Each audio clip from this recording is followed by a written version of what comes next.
Quick question. Who are you when you're not you? Seriously, when you're lost in a movie, locked into a game, or daydreaming about who knows what, where does your self go? 1 minute it's front and center. The next? Poof. Gone. And here's the kicker. It always comes back. But why? And how? This is where the late Zen master Joshu Sasaki's teaching of zero takes the spotlight. Ready?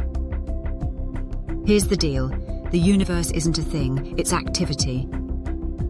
Movement. Constant motion. And guess what? You're part of the universe, which means you're activity too. That's not just philosophical fluff, it's the secret to understanding yourself. And oh, it's about to get fascinating. Let's get to the big question. What is this self we're always talking about? Your body? Nope. If the body were the self, why couldn't you just decide to be faster, stronger, or better looking? Your feelings? No again. If your feelings were the self, why can't you just decide to be happy all the time? What we often think of self is perhaps better described as our sense of self. That little voice in our head that says, "This is me." But here's the twist. Your sense of self isn't something you have, it's something that happens. It's an activity. Think of it like a bubble on a stream. One moment it's there, the next. Pop. Gone. And how does this work? Zero. Your sense of self follows a universal formula.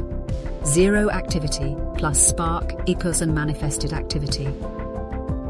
And just as naturally, that manifested activity disappears right back into zero activity. It's a pattern as old as time, governing everything from stars to soap bubbles. When zero is applied to the self, Sasaki had a great way of describing it. He called the quiet activity the zero self, and the noisy, opinionated activity the I am self. The I am self is like that one friend who never stops announcing things.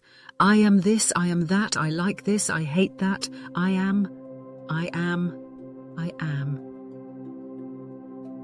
Meanwhile, the zero self? Completely chill. No labels, no chatter, just stillness.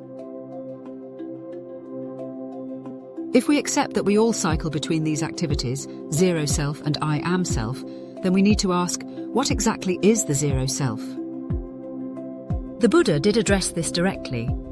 In his second discourse, he described the zero self, the not self, as composed of 5 characteristics: form, consciousness, perception, feeling, and mental formations. And here's the Buddha's punchline. Because there is form, an I am self will inevitably arise. Because there is consciousness, an I am self will inevitably arise. Because there is perception, an I am self will inevitably arise. Because there are feelings, an I am self will inevitably arise. And because there is willfulness, an I am self will inevitably arise. Because of all these things, the activity of I am self is inevitable. But that leaves us with 2 pressing questions. What sparks the shift from zero self to I am self? And what makes the I am self disappear back into zero self? Think about it. What's lighting up your sense of self right now? And more importantly, how is it that it disappears?